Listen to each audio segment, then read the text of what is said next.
Hi, I'm Brian with Freedom Tactical Firearms out of Cheyenne, Wyoming.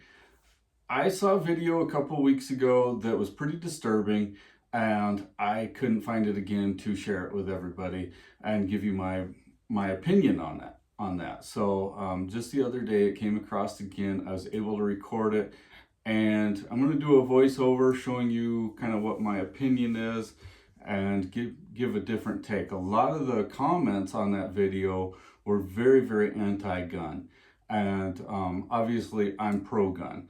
Um, being pro-gun and watching guns involved in a terrible situation is very difficult. I've done a lot of research, I've done a lot of math, I have researched a lot of statistics that come my way from the anti-gun world, and I've done a lot of my own research and developed my own statistics.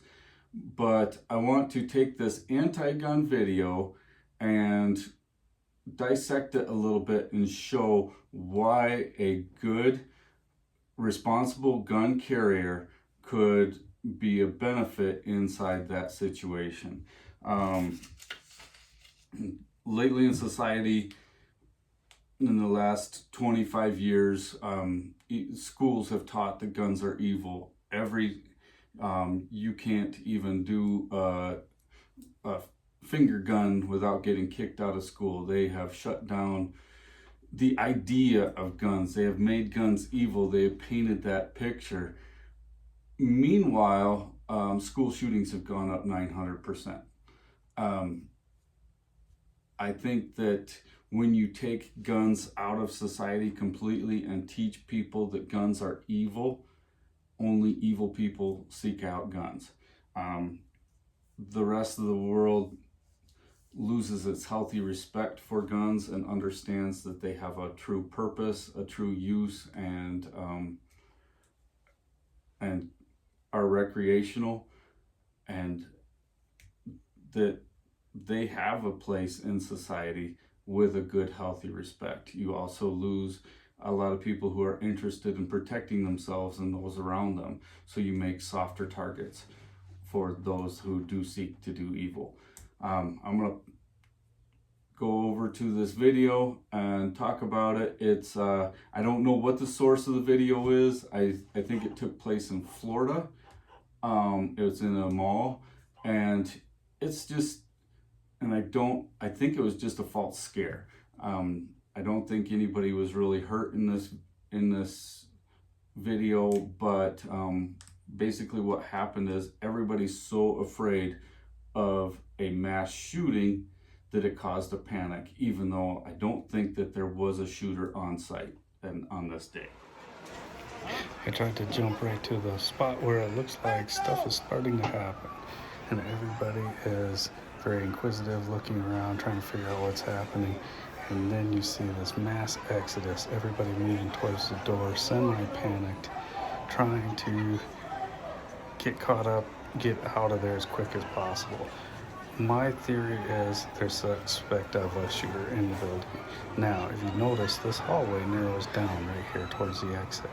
Right where you just saw it, those two people right there standing, or behind that next pillar, or behind the next pillar would be a great place for somebody with a concealed weapon to stop the threat. There's a great place that they would be undercover, make themselves a small target, and be able to protect all of these people behind them as they exit the building.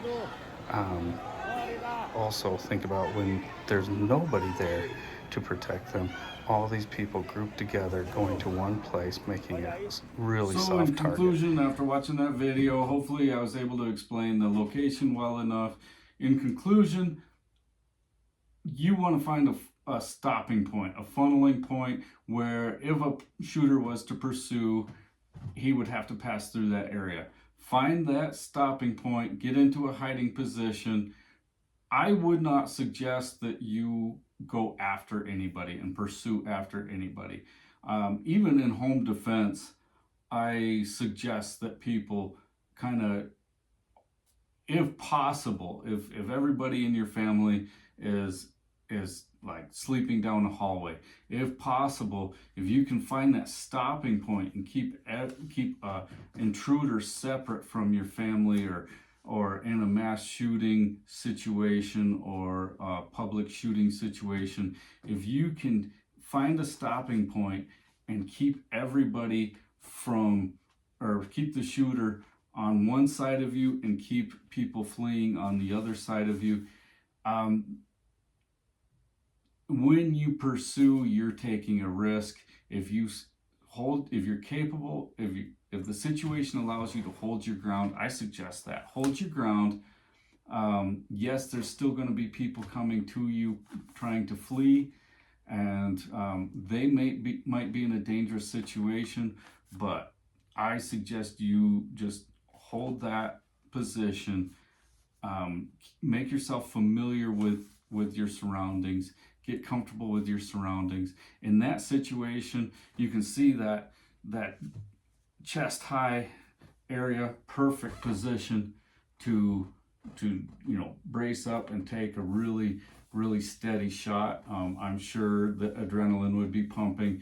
It's nice to have every advantage you can get and take a really steady shot. And at that point, you can choose whether or not to even draw your weapon, or just keep it down so that nobody mistakes you as another shooter. But don't advance unless you really have to. That's my advice in a situation like that. And where that's coming from is I got a couple comments on a different post on Facebook, which I have a new Facebook page. Those of you who followed me on Facebook, I got cut off of there, and then had to start all over after a year of waiting for them to review my Facebook page. Anyway, I had a few comments that said there very few times in history has a illegal concealed carrier stopped a mass shooting. And I could do a whole new video on just my rebuttal on that statement. But really, as a concealed carrier, your job isn't really to stop a mass shooting. It's to protect yourself, protect your family, protect everybody that's passing you seeking refuge. To advance in does a couple different things. One, if there's somebody else advancing as well, you might mistake each other as the shooter and have friendly fire. Or if the police are coming in, then that gives, and you're standing your ground, that gives them a really good opportunity to identify themselves, identify you. You can identify yourself back, and put your gun away and be identified as not the target, not the shooter. So anyway, in that video, there's a chest high area, lots of people running past you. You might be tempted to advance and be the hero, but at that point, you've got 100, 200 people in that situation that have passed you and have now made it outside, and you have offered a wall there that a shooter can't pass. You are the hero. You've done it. You've done a great job. Yes, there might be terrible things happening in front of you, just out of sight, but hopefully you offer some barrier there that can protect all the people there.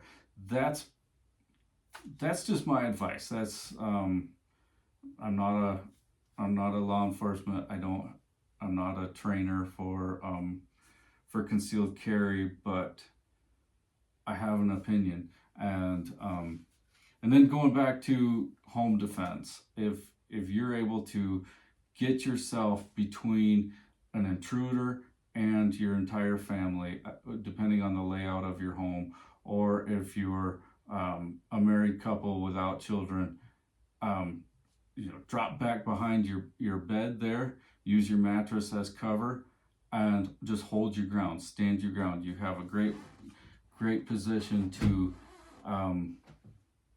just steady your gun on your mattress, both of you beside each other. You know where each other is, hold your ground, and if that intruder was to come into that master bedroom, you take that shot, and it's a steady shot. You're a small target, you're familiar with your surroundings, you know exactly where that intruder is before they have a clue where you're at, and then you identify that person if as an intruder, and then take that shot. I and then if you have a family, and let's say they're all down a hallway, everybody sleeps in their own rooms down the hallway, get into a position where you can protect that hallway and stand your ground. Just hole up in that hallway, and if they take your TV, that's covered by insurance.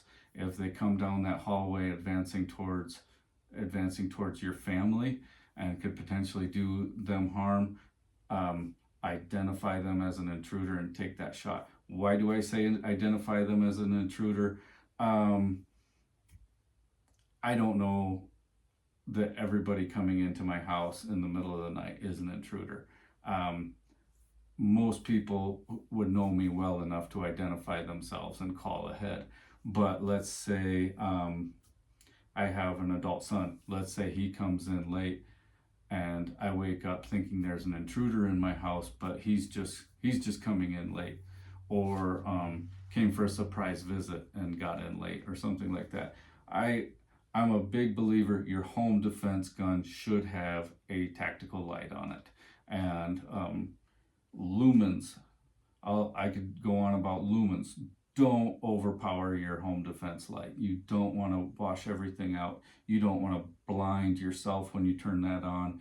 You want just enough light to identify somebody, or say they're unknown to you, and identify them as a intruder, and not enough to wash them out so that they just look like a ghost.